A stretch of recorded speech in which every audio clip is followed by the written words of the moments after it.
Magandang tanghali po. Magla-lunch po tayo.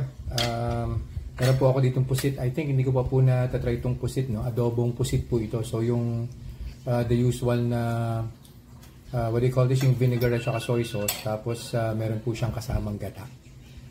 Of course, meron po yung onion and garlic plus meron pong siling pangsigang. Kasi naluan ko rin po ng dalawang hard-boiled egg.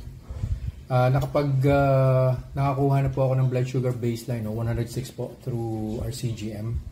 Tapos kainin ko po to, balik po ako after 2 hours and we'll see kung meron bang blood sugar spike tong adobong pusit at saka yung dalawang hard-boiled egg.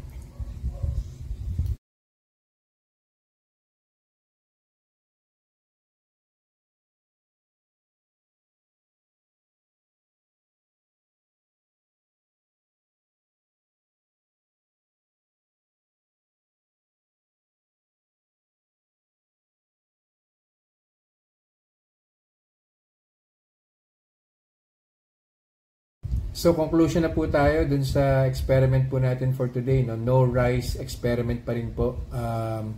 Adobong pusit po yung kinain ko po today. Meron po siyang gata actually. Ang baseline blood sugar ko po was at 106 when I started eating, no? Tapos when I looked at the CGM on the first hour, umakyat po siya ng 119. So from 106 nag 119. And then after 10 to 15 minutes, umakyat pa po ng konti, 121, which is yun na rin po yung peak niya, 121.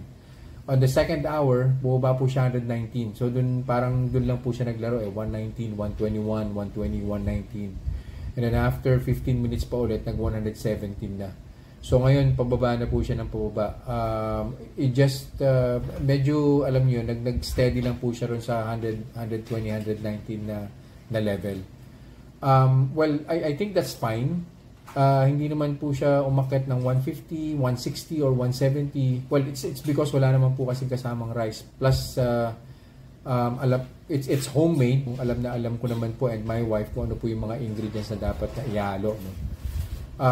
So, ang conclusion po natin, wala po siyang problema yung adobong pusit. Basta kailangan lang po na maging mapanuri po kayo dun po sa mga ingredients na gagamitin. Especially yung gata. So kung makakabili po kayo ng natural na gata sa palengke, mas maganda kaysa mag-settle po kayo dun sa mga nasa pouch at saka mga nasa can na nabibili sa grocery. Kasi pagka-process po, alam naman po natin na may mga preservatives and other chemicals na nakahalo po dyan. So yun lang po for this review. I'll see you guys in the next vlog. Bye-bye.